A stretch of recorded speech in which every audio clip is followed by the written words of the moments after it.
Welcome to the next row.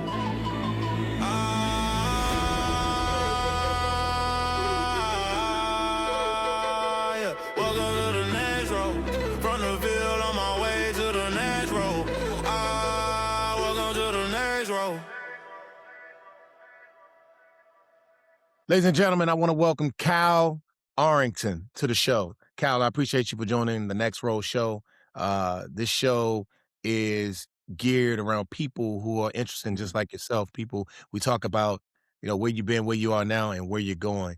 And man, it's a pleasure to have you. Thank you for joining us. Trust me. Pleasure's all mine, big homie. Yeah.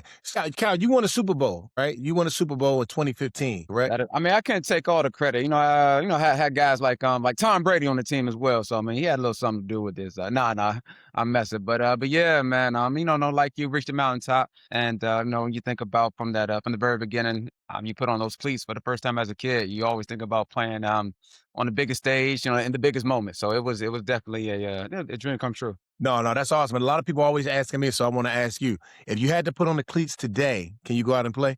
Woo, cleats today. I like to think so. I still do a push-up every now and then. So I stay in somewhat decent shape. So I like to think that I got like 1 or 2 plays left in me.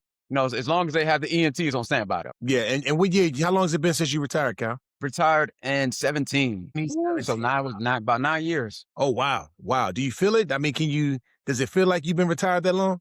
When I wake up in the morning, I don't know, man. I don't know if you like me, but sometimes you wake up, you think to yourself, man, what the hell? You didn't even know that existed as far as like stuff on your body that be hurting. But it's still, with all the wear and tear, you do a good job of it, just trying to take care of your body post-career. No, that makes sense. That makes a lot of sense. I never had surgery. I was always big on like how I approached the game from, just from, outside of, the locker room, away from the facility. Like that was big for me. And I would get 3 massages a week, see the chiropractor once a week. Mm-hmm. And I just always made sure I was on top of it because that's very important. And I try to tell my son that today. But these younger kids, the problem is you can't tell them nothing. You can't tell them nothing. Uh-huh. Can't tell them nothing at all. Yeah. So, get back to you what I was saying. Yeah. So like right now, what are you doing now? Are you doing anything similar to what you did from just taking care of your body the way you did when you played the game? Yeah, that and some. When similar to you, when I was playing, would do the massages, would see the chiropractor weekly. But now, man, shoot, I am doing I'm an acupuncture, dry needling, yoga. Well, I was doing yoga as well, but I was playing, but definitely yoga more often, more consistently, Pilates. I'm leaving no stone unturned pretty much at this point, just to make sure I stay, stay upright, and it's all complimentary too, as far as mind, body, and spirit. So just trying to make sure I stay as complimentary as possible. Mm-hmm. No, that's amazing because you went from undrafted, Kyle. You were undrafted, and then you end up winning the Super Bowl. Like you were a part of that team, and you played the amount of years you played. You played how many years? 10. 10 years. That's what I'm saying. 10 years is, you're an anomaly. Like the average career for a player is like 3 years, I believe. Like, yeah. Likewise, bro. Yes. You was the best, best ever that there was at your position. And so, man, as much as I humbly received those flowers, I gotta give you yours too. Mm-hmm. No, I appreciate that. What was your thought process going into the league undrafted, and then you're surrounded by these guys who were drafted? How did that change your thought process, if it did? I was I'm always one of those guys where I was overlooked, underestimated, flew under the radar, and so with that, it's one of the things where I just told myself, man, they'll never see me coming, and going into my first training camp, so I was actually undrafted free agent to Philly, and so going into that situation, and I'm sure like similar to a lot of different organizations where they have like a production chart. Mm-hmm. And so, you put a production chart at the beginning of the training camp. And I'm sorry, I'm starting to hear that background noise again. Are you hearing it? A little bit. It's not bad. It's stopping now. I don't know where that's coming from. Sorry about that. So I'm gonna just go back into that. So again, as a undrafted free agent coming into Philly, and a situation where a lot of teams do it, they have it. I'm sure maybe you're familiar with it as well. They have a production chart that you put for each position group. So with that, we're talking about guys like when I came in 08, talking about guys at the top of the game, talk about even future Hall of Famers like Brian Dawkins, like Sheldon Brown, Asante Samuel, Alito Shepherd, Quentin Michael, and in those 3 weeks that progressed to training camp, my name is at the top of that list when it comes to production over the course of training camp, as far as pass breakups, as far as interceptions, as far as forced fumbles, hustle points. I mean, you name it. And so that was kind of like my moment. Like, well, I said to myself, okay, no, yeah, I belong here. That's okay. I had to ask that question because I know there had to be something going on inside your mind, because if I'm being undrafted and I'm around these guys, it's like me. I'm like, my mentality is like, I'm gonna get it. I'm gonna prove everybody wrong, right? Mhm. Y'all didn't draft me, but I'm gonna show y'all. Yeah. Oh yeah. No, it's a natural chip that automatically just goes in that shoulder. And the one thing that we say as undrafted free agents is, once an undrafted free agent, always an undrafted free agent. Just as far as like how they treat you, how they try to treat you sometimes. Just understand, like, your rope, your leash will never be quite as long as Mhm. someone who was drafted, yet alone someone drafted in the higher rounds. Right. Right. No, no, absolutely. No, I get that. I get that. And Cal, you and I have a mutual friend. We have someone that we know named Patrick. Patrick, when I saw that Patrick was working with you, I said, I got to get this guy on the show. I mean, you have a lot of unique qualities, not just unique qualities, but your story is amazing. Mhm. 2011, you led the NFL in interceptions, right? Like, Yeah. what did you see what did you see that the quarterback wasn't seeing? Oh man, it's one of those moments in instances in games. I'm sure, like I say, you're aware that they call it what do people call it? They call it flow. Like when you're just in the zone and you kind of almost have this out of body experience. Like for example, basketball, right? These are the basketball guys where they shoot Mhm. a jump shot and they can shoot it from wherever, however they can't miss. It's almost as easy as throwing them out, throwing a ball in the ocean, right? Mhm. And so I had a lot of games like that in 11. I mean, credit to the coaches, the teammates, putting me in a position just to be successful, right? And so with that, man, it just the game has slowed down, and yeah, I was just a lot of great opportunities. And then another thing that we like to say too, especially playing corner, playing DB, is they come in bunches.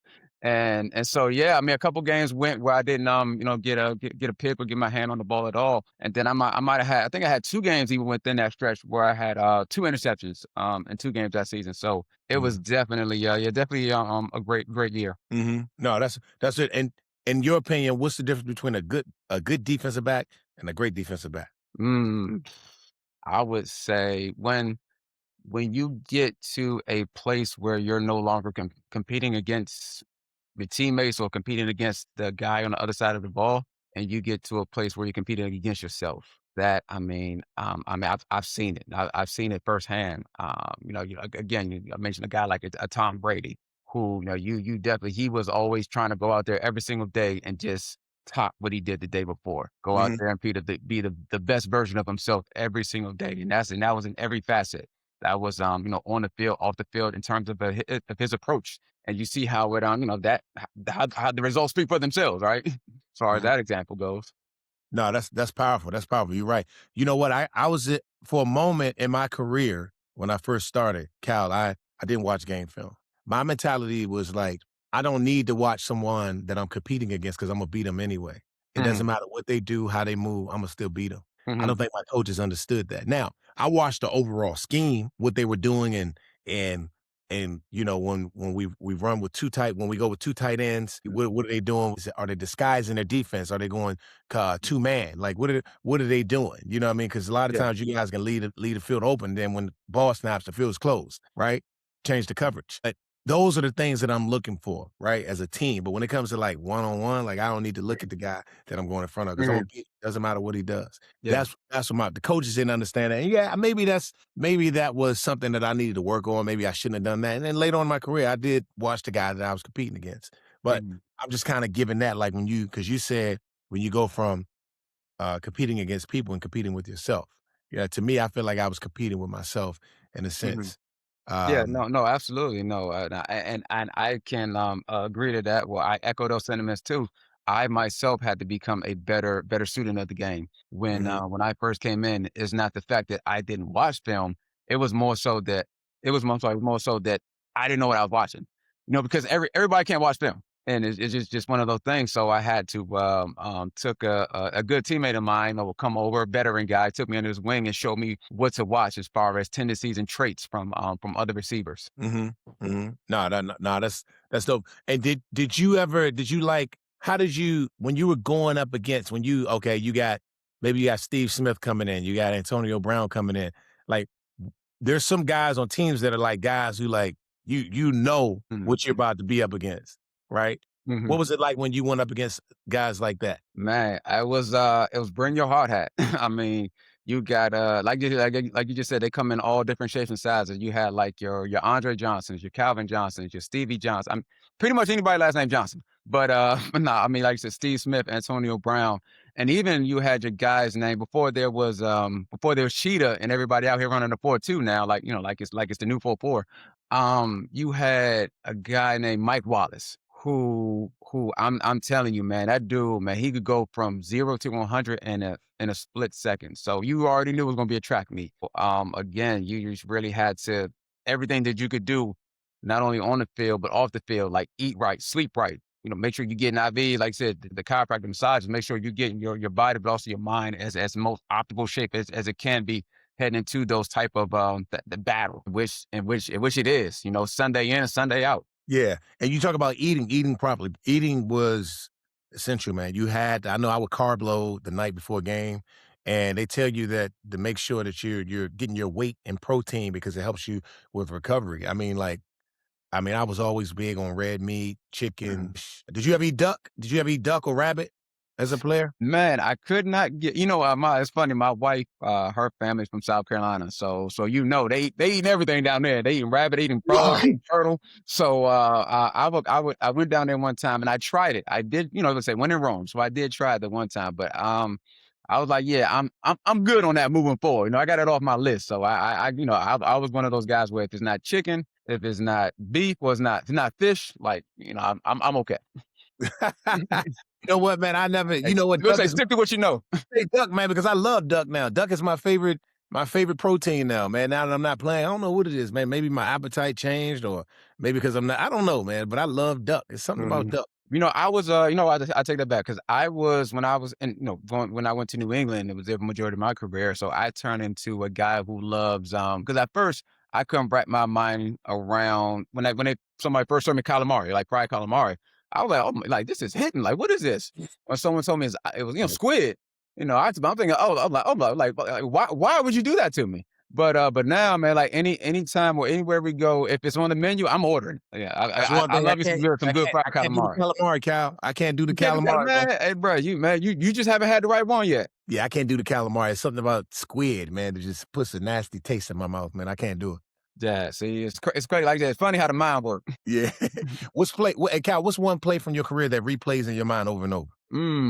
That's a good one. I would say because as a competitor, we probably always constantly look back and think of plays that whether that we should have had or so I'm thinking of a play. One thing that often replays in my head is a play from the 2011 season, and we talked about how led the league in interceptions. So that year technically was a co-lead. So myself, Eric Weddle, and Charles Woodson, we all tied for first. And it was the last game of the regular season. We were playing the Bills. I had my eighth pick, and the ref had threw a flag on Devin McCourty, teammate. Had picked up already secured the ball in possession, and Devin had hit him. Mind you, he hit him with his shoulder. So the rule didn't change. So maybe the following year or the year after, where if you already secure possession, it's it's the defense's ball at that point. But even still, nonetheless, it was still a clean hit. So I was when I tell you, like, oh man, to have had that title, just all to myself. I mean, still, I'm in great company. You think of Eric Weddle, Charles Right. Woodson, but yeah, yeah, again, as a competitor, you would have loved to have that to yourself. No, that makes sense. That makes proper sense. Have you ever faced a moment in your career when things just wasn't going your way? How do you stay locked in? How do you fix that in the moment? Because everything's moving so fast. How do you program yourself? All the time. Playing corner, it could be the loneliest position out there on the field at times, and as well as the most notable, especially if if you mess up and things don't go your way. And Mhm. so, one thing that we tell is everybody tells himself at that position, hey, next play, gotta have a short memory, things like that. And you have some coaches, a lot of coaches who will be like, hey, especially the offensive guy that just made a good play, they would say, man, they get paid too, right? But I have one coach in Tampa. He was a D coordinator before he got the actual head coaching job. Shout out Raheem Morris, Mhm. Hofstra guy as well. He would say, "Hey, gunfighters get shot." And so with that metaphor, I was always think to myself, man, hey man, you just got to go in a battle. It's going to be a battle every single play. You got to win your individual battle every single play. And the thing, if things don't go your way, that you got to get back up, and keep swinging. So Mhm. as long as you can swing, keep swinging. Yeah. Yeah, no, that makes sense as long as you keep swinging.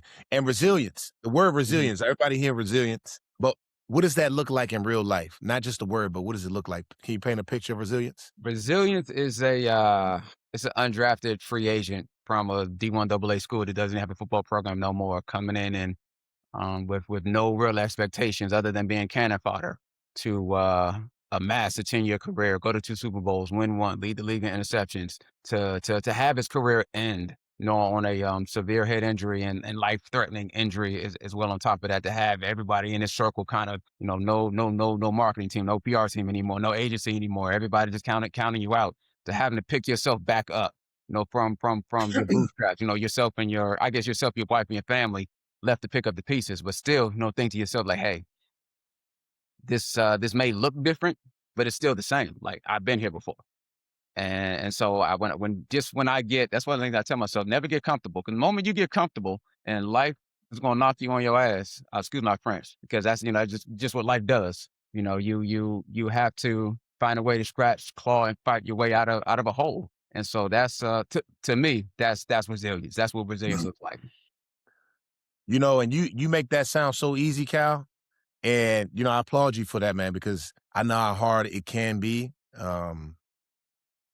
Especially for most people, the general, the mass, like the people who, there's so many people out here that we don't know. People, Mhm, we don't see a lot of things. But I'm just thinking, like, that can be extremely hard for some people that I know who struggle with being mhm, able to be resilient, right? mm, Even me, back in the day, there's been moments in my life where I was stuck. You know what I mean? I feel like I've always been resilient because I had a chip on my shoulder. There's just certain things that some people go through in life mhm, that will allow them and cause them to be able to just move like a heartbeat consistently. You know what I mean? This mhm, doesn't matter what gets in your way.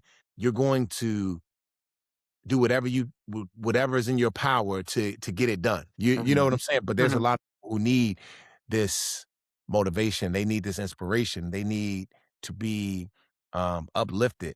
mm, So, that's why I asked you that question, man. It's a beautiful thing to be able to see someone like you have the journey that you had and to just go with it.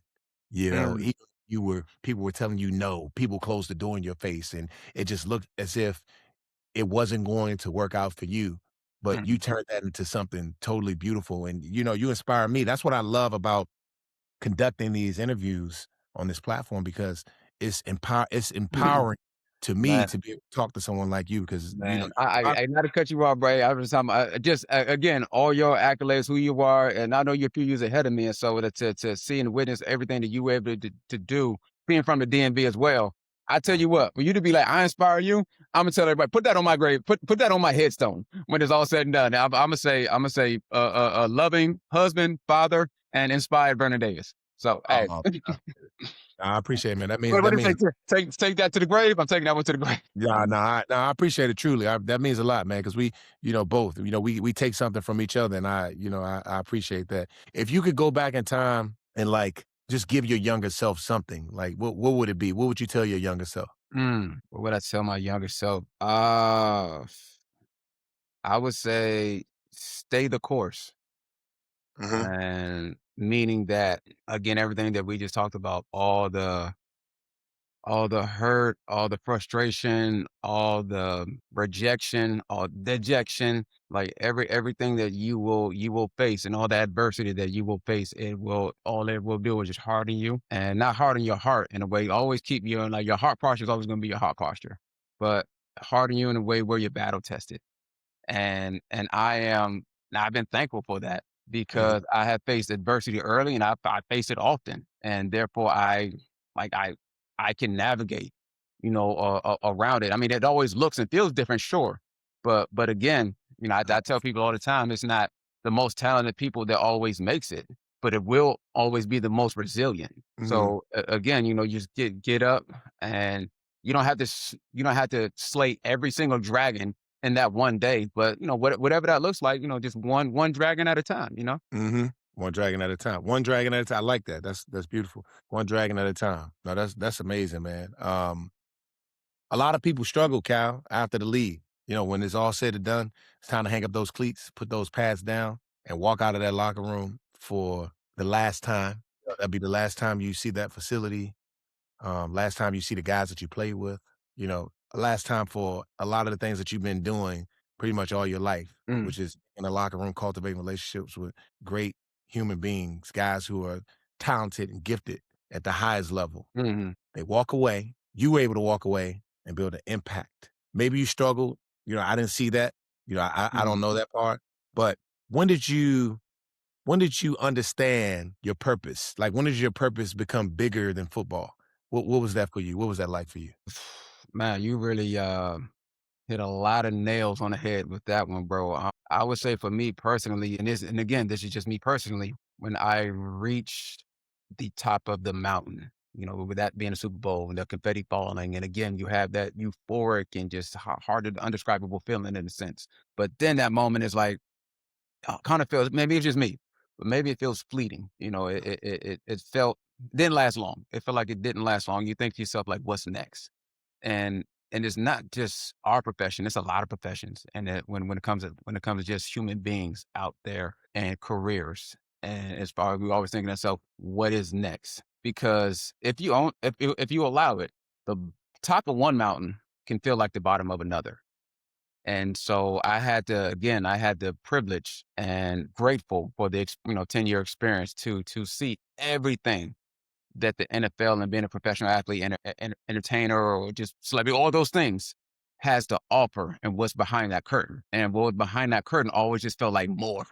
It had to be like more success, more accolades, more pats on the back, more reverence, more just more. Like now it's like more likes, more followers, more whatever. And I don't know. It's again, and going back to winning the Super Bowl, yes, it felt great, but it also did make me feel complete.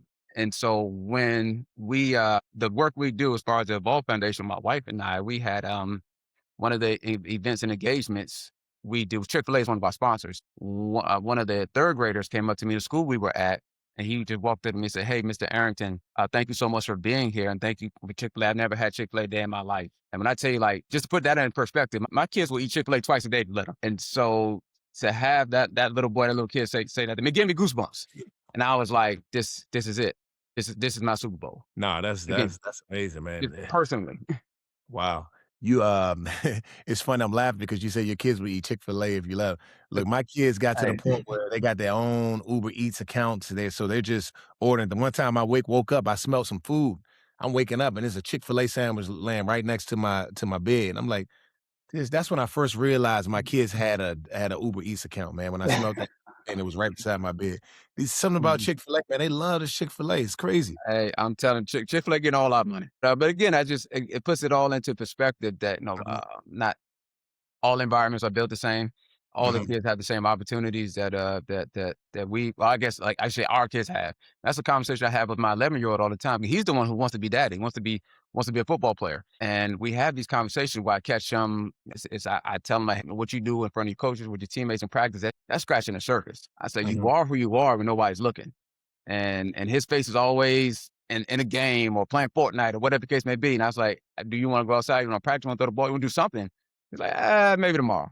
So I'm like, "All right, I'm just telling you, there's a 10-year-old out there somewhere who, while you playing games, he's getting better. He's working." And so again, but it's always that balance. I say all that to say it's that balance that we try to find as parents. Like we worked our ass off to provide a great life for our kids, but we Mhm. also want them to understand the notion of hard work. No, Mm. absolutely. And your foundation, speaking of kids, your foundation has impacted thousands of kids When was that moment for you when you realized, hey, this is bigger than me? I would say I really found clarity in that stillness when my career ended. Again, just going back to how it ended.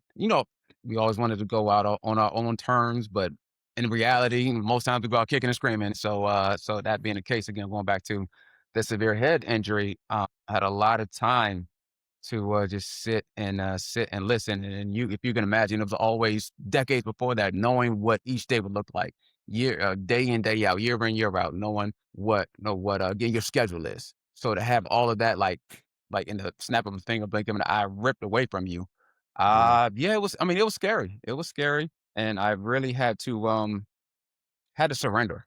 That's another thing because a lot of things at that point were just in my control.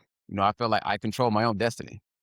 And when you don't know what your path it looks like the next day or the day after that, it can be daunting. So again, I said all that to say, like I really had to surrender, got closer to my faith. Now I was always my own personal relationship, with God. And I don't, not to get I try not to get too political, too religious, whatever the case may be, but still, in this crazy world we live in, we all gotta believe in something. And so again, it's with my relationship with God. I'm like, God, what are you saying to me in this moment? And I he really spoke to me in a way where he was saying, hey, look, you've always been that kid who was talked about all the time, overlooked and underestimated. But there are so many kids out there who feel the same way in so many communities that you can speak to and relate to. And that's when I realized it was bigger than me. And it was, God had to close that chapter in my life when it came to football because he was telling me, you've done all that you can do in this season. Now this is a new season, what it looks like for you. Mm, mm. That's amazing. I applaud you for that. That's pretty cool. Um, yeah, you've been able to tap into some amazing things, man. What are kids missing? What do kids need most that they're not getting? Belt. I'm messing. I'm messing. I would say, there's this term out there called a lot of professionals in education use it. It's called the metaphor. It's called scaffolding. So Uh, if you're people familiar in construction, they use a temporary structure that mhm, allows persons to scale and reach heights that otherwise they wouldn't be able to. So I would say that, and what that looks like in real life, it just could be something as simply as mentoring, being engagement, re-engagement, being accessible. When it comes to our kids, mhm. and there's because it's always going to be a moment in time where all of us, right, where character skills just aren't enough, and they're going to need a extra boost or lift to get over those hurdles. Mhm, mhm, extra boost, and that's where you come in at. That's where you come in to be that solution for what they need, correct? Exactly. So yeah, again, with my wife and I, the foundation community work that we do, all of the work that we do, I should say, as far because although it might be cliche, it's no less true as far as that it takes a village, right? And so Mhm, that's all of our jobs to try to fill in those gaps and just be not it's one thing to be motivational, it's another thing to be inspirational. But if you can be aspirational, that's man, you could really impact and change a life and give give a kid, not only just a kid, the communities, a man, woman, or child out there hope. mhm, mhm.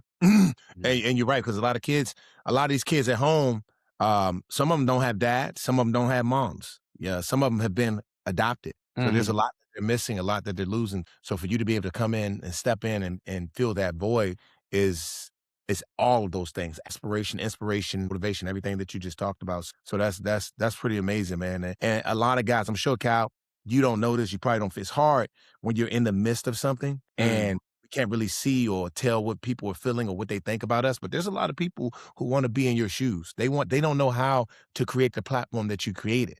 So it's and for me, I get that too. I feel that way sometimes too. Sometimes I feel like it's normal what I'm doing. I Mm. feel like it's a normal thing, but it's really not, you know? Mm. Yeah, no, that's a great perspective. That's a great outlook. And Yeah, sometimes yeah. I can't distinguish, and I mean that could be all of us, the forest from the trees, right? And Mhm, so yeah, when you kind of get in those you have those narrow lenses on. And so, to that effect, to that conversation, I would just say, man, I mean, I'm one of those persons too, where I was like, hey, look, whether the community work we're doing, whether it's a business venture that I'm in, I don't need the whole thing, because that's another thing. We feel like we have to go at it alone. We have to work in different silos. We have to compete against each other. It's like, no, I mean, especially if we all trying to do that. Now, don't get me wrong, you can't work with just anybody, right? But I mean, if you all have like-minded interests, the same, like I said, same motivation, same heart posture, all those things, I would say, heck, a small piece of a big pie to me is better any day than a big piece of no pie. You know, so yeah, the more collaboration and the more conversation, just in general, that we can have with each other, because now we live in such a society. A lot of things are just happening digitally, online, and social media. But but we're being less social. If you think about it. So, man, again, just find your community, find your tribe, and that's one thing that we are placed on this earth to do, is find our people. Mm-hmm. No, absolutely. And what does legacy mean to you compared to when you were playing? So legacy now compared to when I was playing. So legacy for me, man, was man, when I was playing, I tell you, I was selfish. When I was playing, it was again, waking up the best version I could be. How I can make my parents proud, how I can do this or I can do that. Now, legacy is, I don't know. Legacy is energy. Because what's the old quote saying? My Angelou, like, people will forget what you said, what you done, but people will never forget how you make them feel. So you think about that. For me, that's energy. That we all have something like our hearts, like scientifically, right? It's like a magnetism towards it. If you come in somebody's life, we all got people who our hearts either expand towards or they contract too. So you got people that you want to be closer to, or you got people you just want to repel. So for me, when it's all said and done, I just feel like I was the type of person, whenever or however long I entered your life, I always made it feel like your heart expanded. Mm-hmm. Yeah, so that's my legacy. Okay. No, that's pretty amazing, man. And speaking of legacy, you also decided to write a children's STEM book, correct? Yeah, no, and I appreciate that. Called Piece It Together. Get it on Amazon and Barnes and Noble, by the way. Nah, I'm messing. Okay. But yeah, man, it was one of those things where the missus and I, we always wrestle with how can we leave this world better than what we inherited. And so a part of that was for me, I had no intention of ever being an author, but it was one of those things I just felt convicted and wanted to jot a few ideas down on the old laptop, and it eventually evolved into a children's book, and where it just and the messaging in it just talks about teamwork, unity, working together. And also has a STEM component in which the characters and the book are using STEM toys, in which my wife and I are proponents of, in terms of the benefits towards education. So yeah, we just try to check as many boxes as we could with it, and hopefully, man, try to impact as many lives as people willing to read it, to their kids, for their kids. And why is it important for athletes to step into education and literacy? Well, other than the elephant in the room, so the elephant being, as far, when it comes to athletes and us being jocks, right? So, us being jocks and preconceived notions that we're ignorant or dumb or these things. We're also, we're not those things, by the way, but what we are is influential.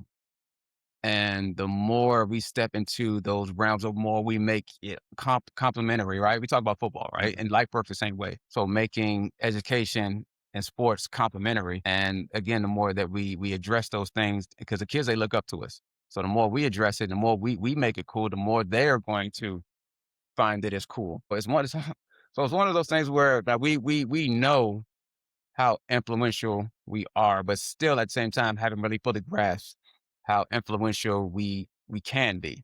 There's a difference. And as I just said that, I'm sure Kanye West right now is sitting somewhere to himself thinking, what you talking about, Kyle Arrington? Only because I don't know if you remember the Mamba commercial like years ago, when Kobe was like, "Are you a different animal but the same beast?" And I don't know that. Sorry, but I digress. But yeah, no, again, I think the more and more, athletes, entertainers, like persons with platforms get involved, the needle, I think more the needle moves in the right direction. Mm-hmm. No, that's powerful. If you had to teach the kids one lesson through your book, what would that be, Cal? Work together. I would say, I mean, even in the book, the quote that we use often is, individually you can go fast, but together you can go far. And I will leave it at that. Together. Say that one more time for me. So individually you can go fast, but together you can go far. Wow. So yeah, Wow. I mean, especially, I said I was going to leave it at that, but I just couldn't help myself. I got it. If I was to expound a little bit, because we live in such a world of society now where everybody wants it instantly, the instant success, the instant gratification, the overnight success and things like that. But for most of us, at least, it don't happen that way. You got to be willing going again to scratch, claw, fight, and be committed, to be disciplined, to be also be patient. Because we also feel like everybody, whenever it's somebody, I don't know, gets a new car, or gets a house, or gets a promotion, or like something good happens in somebody else's life, we can't be happy for them, right? Because we feel like, okay, well, when is it my turn? And we feel like this only is like a limited amount or finite amount of success that can take place in our world, but not really understanding and knowing that, hey, look, there's always a chair with your name on it. So again, just whatever it is you want to do, whatever it is that's driving you, your driving force, like, keep working towards it. Like, your timeline is your timeline.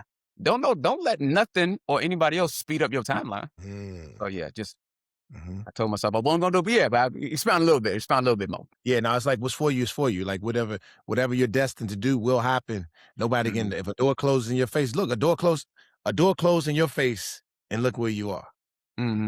Like those absolutely. doors, you know what I mean? Those doors are Mhm, gonna close, but they say God opened those doors. He will open mhm, those that people close on you. Like because it's for you. What's meant for you will happen. You know what mhm. I mean? So Absolutely, absolutely. powerful. But what I wanted to ask you another question too, based on so how can in your perspective, from your perspective, how can sports and education continue to come together? Sports and education, come together. Yeah, how can they work together? Like, Mhm. how can we do? What can we do better to bring sports and education together? I would say make because there's a lot of on both sides of the aisle, honestly, there's Mhm, a lot of burnout, and there's also a lot of bore out when it comes to sports or education. So try to make them infuse them just to make it as fun as mhm, possible. And so that could be with sports, it could be with education, but it could be both combined. And when I say an infusion, so there's this saying called deliberate, I should say deliberate mhm, practice versus deliberate play. mhm, Deliberate. So yeah, there's this thing called deliberate practice versus deliberate play. So yes, I mean, practice is the things that you need to harness and focus on and work towards. But mhm, deliberate play is ways that you can make it, as you could guess it, creative and fun. So not only motivating, but also developmental. I mean, yeah. So whether you're a coach, whether you're a teacher, I think mhm, there are opportunities to work towards that combination, that infusement, just to keep kids more engaged. And the more that they're engaged, I mean, they really take control from there. If you think about it, because you could go from, and that could be a kid, I can be an adult. Where it's one of those things where, okay, I go from I have to practice, or I have to study, or I have to do X, Y, or Z, to I want to practice, or I want to study, or I want to do whatever. Because one is I want to do, man. mhm, When you become passionate about something, I mhm. mean, the results are, right themselves at that point. Yeah, no, you're right. You're right. Passion, you can't knock passion, man. Passion is Mhm. like it's beautiful. It's really beautiful. But a lot of people can't figure out what their passions are. You know, you know Mm, what I mean? mhm, It's funny because as easy as it sounds, like I said, I told you before, like it sounds easy, but a lot of people can't figure out what their passions are. So I'm guessing, well, I'm hoping that when people hear this conversation, they can understand, they can learn something from this, and they can find the motivation they need to evolve and be better. You know what I mhm. mean? Cal, speaking of being better, you built brands post NFL, right? What was the biggest lesson you've learned from a business standpoint? Oof. Make sure that you go into business with somebody. Make sure they got the same why as you. Mhm, The what, because the what is not enough. mhm, What it is you're doing, or whether it's, money or whatever the case may be. behind, person's motivation, if the why isn't the same, it will. Actually, I won't say it won't, but in my experience, they will collide and come to a head at some point. And so yeah, I would just say, yeah, make sure your what is the same. Whoever your venture you're going into a venture with, make sure your culture is the same. You and I both know culture is everything. Culture defines.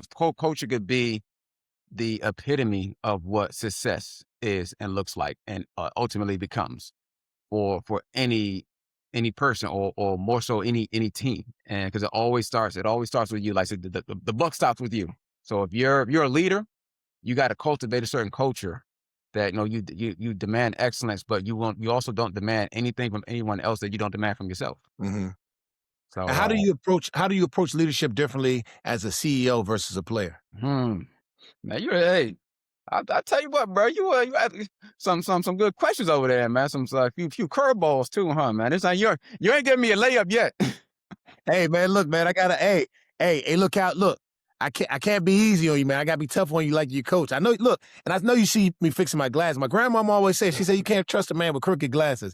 Kyle, you can trust me, man. My glasses, I just been at the gym all day, so my glasses are a little crooked. You know how you sat on your gym? Glasses are flimsy. So don't I feel you, bro. trust You me, look man. good. You look good on this end, bro. You look good on this end. Okay, my glasses a little crooked. That's just what it is, but all good. Man, how do you said the question again? How do I approach being a CEO or just a leader, run a business as a leader? opposed How do you to? approach? How's your leadership now as a CEO versus when you're a player? How do you what is that like for you? What does that look like for you? Because you did your leadership was different as a player, but now that you're a CEO, businessman, philanthropist, like how has that changed? Like what's different about your leadership? I'm If it gonna changed at tell all, you. maybe it hasn't. No, definitely. I'm gonna tell you one thing that changed it in the midst, because when I started my career, it was just me. But like in the middle, well, I would say year 3, year 4, I'm sorry, I got married. And so once it goes from you to you being a part of a team, that changes everything. That changes your mindset. That changes your approach. That changes your motivations, or changes everything. So a lot of those characteristics I take from, like, that I try to implement in my marriage, I try to implement in my business. And so that means having, understanding that there are perspectives that are different than mine.